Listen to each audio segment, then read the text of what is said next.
Today we're going to do lobster. I'm going to do it two different ways. We're going to grill this guy. I'm going to show you how to break him in half, cut him in half, and grill him.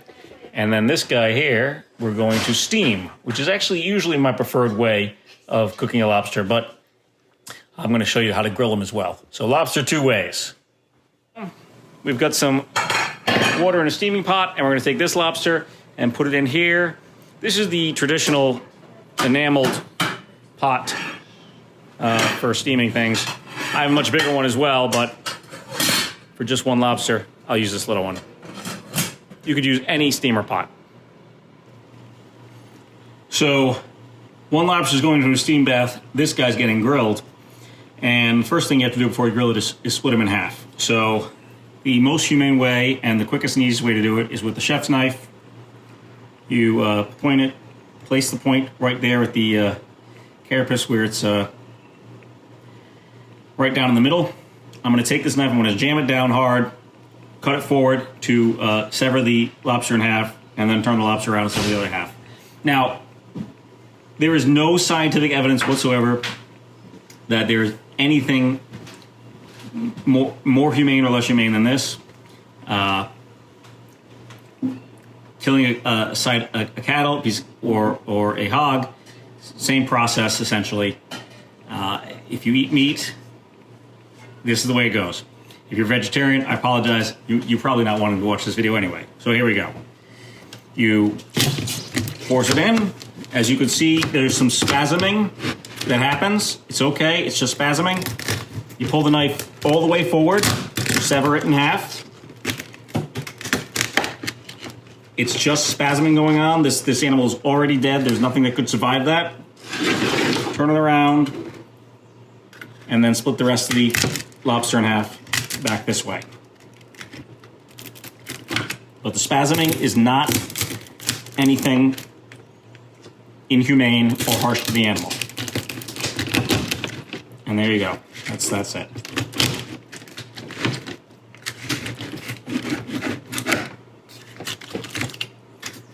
So here's that lobster split in half. I cleaned out the tamale and things of that inside. As you can see, it still spasms a little bit here and there, which is weird, I know, but that's the way it goes. Now, some people use compound butter on lobster, or you could stuff it with a crab cracker mixture or some sort of thing.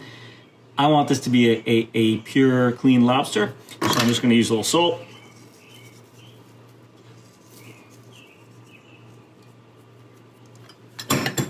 Little pepper. You can see the tails curling up. I know it's weird, but it's not. Nothing's getting hurt. Believe me, this animal's gone. And then a little bit of olive oil on the outside so that it doesn't stick to the grill. I'll slide it around on the tray before I put it on the grill. I know the spasming is very odd, but trust me, the animal's been split in half. It's not alive.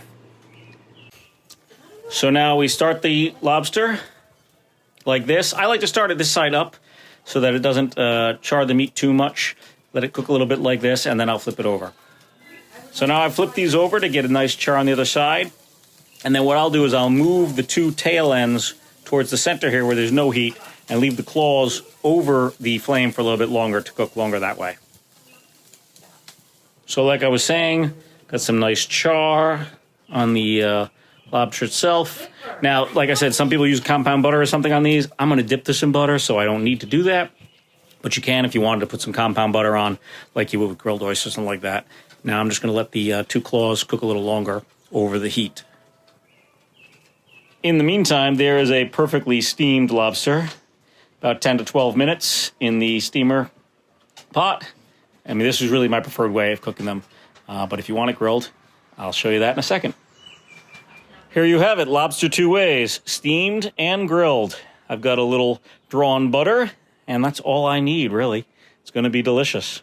Thank you for watching.